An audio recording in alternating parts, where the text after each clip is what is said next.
बिहार के वो लाल। तार टोपी बड़ा नीक लगता हो, तार टोपी बड़ा नीक लगता है। नहीं आइबो पर आइबो बाबू। वाह वाह रे हमार भोजपुरी के शेर। वाह ए है का नाम है तोहार? का नाम? अखंड प्रताप। अखंड भगवान करे तू अखंड तक जियत रह, जबले धरती रहे तबले तू तहार नाम रहे। कुछ ऐसा ही कर। आबो एगो गाना गाबो हमरा जोरे गइबो। ए अनुपमा जी अरे हम कहब तू गइबो गाले बनो पक्का गवा दी तरह से। अरे सुनबो ई लड़का के नाम है अखंड। का नाम है? ए छोटू देखबा हरियर तारा खातिर हम बिहार साल का तू जा ही करत रह मर दे का खंड। अब पुदीना गाते हैं साथ में, बड़ी देर से फरमाइश थी कि बाढ़ बेचैनिए दादा। 2 मिनट बाद भैया 2 मिनट बाद ये गाना कंप्लीट कर लेते हैं, उसके बाद हम आप आज बैठ गाएंगे। हम आपके साथ नवजिया बैठ गाना चाहते हैं। हम गाड़ी में बैठकर सुन रहे थे आपका गाना कि बाढ़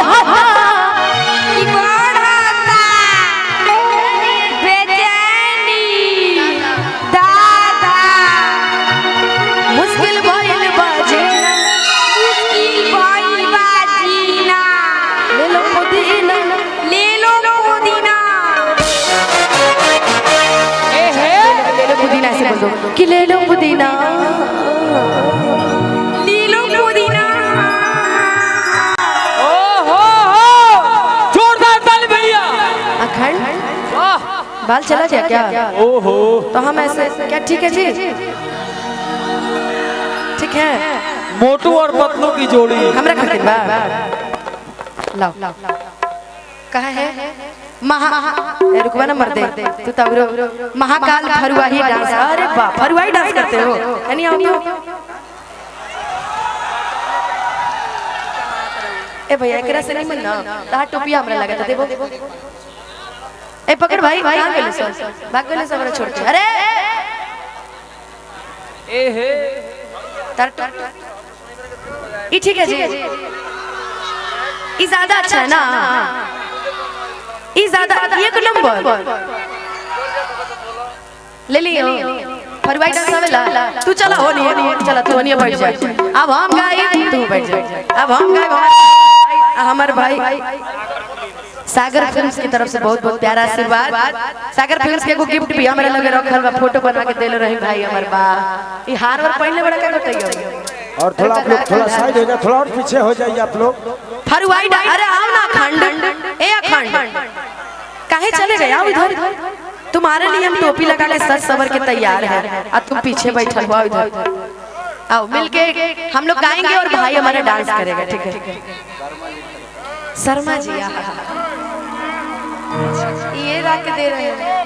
शर्मा जी घर पे है कि बाढ़ बेचैनिया दादा मुश्किल भइल बाजी।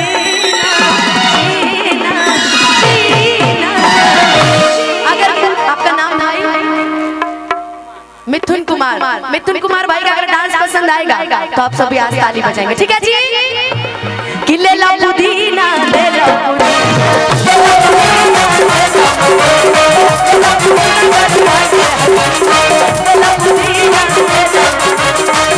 आई बाल तोहरा गलिया एने बाल हमर ललिया देखना किया रहमान कैसा भइल बानिया और हटा बेचैनी दादा मुश्किल भइल बानिया।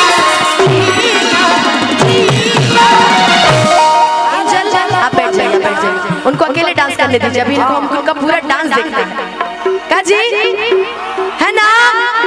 ले लो पुदीना ले लो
हमके दुल्हन बनाला ना ता दोसर लेके जाई हमके दुल्हन बनाला ना ता दोसर लेके रे भाई दुल्हन के बात रहे अब गमछा नहीं रहे तनी मन लगे सूरत तनी गमछा दे देता तनी दे देता गमछा पा अरे भाई अच्छा है डाल क्या नाम बताए थे भाई अपना मिथुन एकदम मिथुन से भी तू आगे चल जा ए अनुपमा जी हाँ कुछ अभी बिजली कहाँ गिरी ये बिजली तो भाई सुनील जी के दिलवे पे गिरी और कहाँ गिर सकेला चाहे संदीप जी के ऊपर गिरी हाँ देखो लेकिन वैसे ही डांस करी कि हमके दुल्हन बनाला ना ता दोसर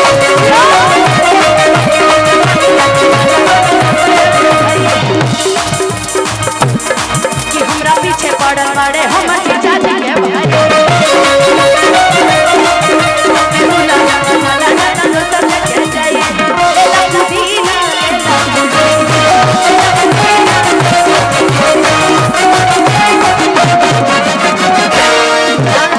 रुका मर दे डांस तो इतना अच्छा करते हैं इसके बाद वाली लाइन अगर आप गा देते ना तो मजा आ जाता बैठाइए अरे वाह अजय भैया को बैठाइए ना 2 मिनट बैठाइए अजय भैया को बैठाइए ऐसे थोड़ी सम्मान होगा बैठाइए अजय भैया को ऐसे थोड़ी सम्मान होगा हम चाहेंगे कि इसके बाद वाली लाइन अगर आप गा देते ना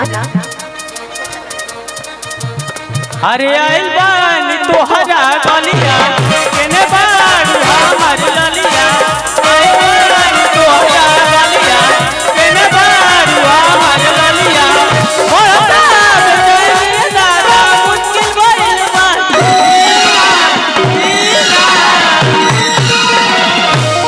ले लो पुदीना अरे ना ऐसा ना मजा आई तनी घूंघट बकार आ घूंघट से मुंह नहीं दिखे के आ घूंघट के नीचे ले लो पुदीना ले लो पुदीना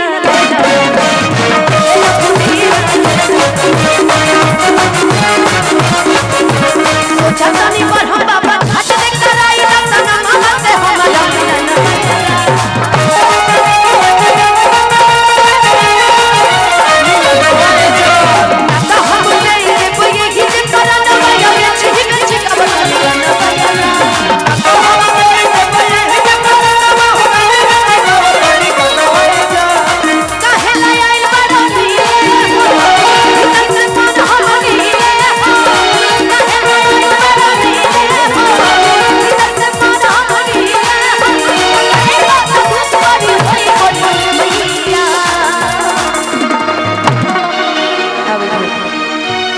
मिथुन जैसे बहुत सारे ऐसे लड़के हैं जो फरवाई डांस करते हैं और बहुत ही अच्छा करते हैं आप लोग घुंघरू बांध के करते हैं ना घुंघरू बांध के तो मैं सोशल मीडिया के माध्यम से यही एक प्रेरणा देना चाहूंगी कि ऐसे बच्चों को हमेशा सपोर्ट कीजिए और जब भी हम गोरखपुर आएंगे ना चाहे देवरिया आएंगे तो आपसे जरूर मिलेंगे अरे फोटो आप लोग मिल जाएगा महाराज हमारा नंबर ले लीजिएगा लाइव चल रहा है मेरे पेज से अनुपमा यादव ऑफिशियल से लाइव चल रहा है आपका यहाँ पे इतने सारे चैनल आए हैं उजाला एंटरटेनमेंट सागर फिल्म्स अनकेस आए हैं कि नहीं आए हैं अनकेस एंटरटेनमेंट बहुत सारा ऐसा कैमरा है जो मुझे अभी दिख नहीं रहा है पैसा मिले तो नाम बोला जाए दिक्कत ना हो 2 जनी से मिल गई बाकी मैं चाहूंगी कि हमेशा आप लोग ऐसे ही सपोर्ट कीजिए मिथुन को हमेशा और इतना अच्छा ये डांस कर रहे हैं एक और डांस करवाए कि कोरा में सट के बुला के पलट के ले ले बड़ा दहिया हेलो